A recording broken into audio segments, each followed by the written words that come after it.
For years, the industry operated under a looming assumption. The convenience of infinite streaming options at home was going to make the movie theater obsolete. This chart compares global box office totals. In 2025, theaters generated $33.55 billion. That represents a solid recovery from the year before.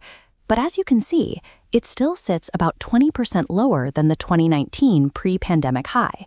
But that revenue gap only tells part of the story. The actual foot traffic reveals a thriving industry. Last year, 77% of all Americans went out to see at least one movie. The people driving those ticket sales are young. Generation Z moviegoers increased their theater attendance frequency by a massive 25%.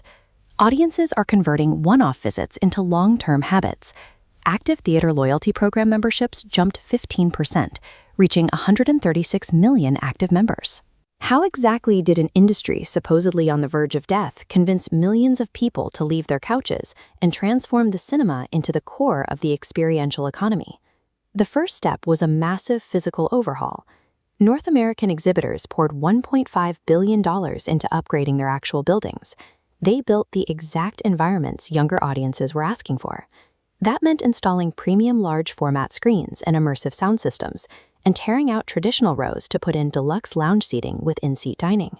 By turning a standard screening room into a luxury outing, theaters gave audiences a tangible reason to sign up for those loyalty programs. But billion-dollar hardware is useless without the right software. The movies themselves had to adapt to take advantage of these upgraded rooms.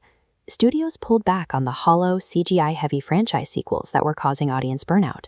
Instead, they leaned into original, story-first filmmaking. Horror emerged as a crucial pillar for the box office. A jump scare or a tense, quiet buildup is simply more effective when you're sitting in a dark room surrounded by hundreds of gasping strangers. This chart breaks down the audience for those films. Notice that moviegoers between the ages of 13 and 34 account for a dominant 73% of the entire horror ticket share.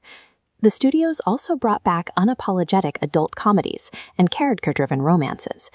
These genres recreate a classic night-out feeling, where the shared laughter or collective emotional response is the primary draw.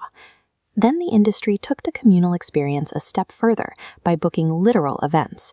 We saw a massive surge in stage-to-screen musical adaptations and high-fidelity concert films. These concert films evolved from niche experiments into massive, high-decibel shows, mixed specifically to rattle the walls of premium screens. Even legacy acts like Pink Floyd use the format to bring their vintage performances to the multiplex. Modern pop artists have adopted the same strategy. Contemporary stars like Miley Cyrus embraced the concert film, giving fans a front-row seat to massive tours. You can't replicate the energy of a screaming crowd or a terrified audience on a laptop.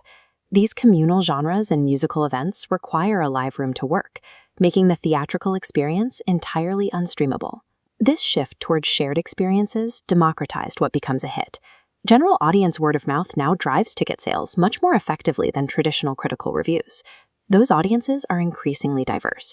They actively skip generic formats, and they show up in huge numbers to buy tickets for films that reflect a wider range of stories. This financial data chart visualizes that behavioral shift. Look at the return on investment and median global box office. Both peak specifically for films where the cast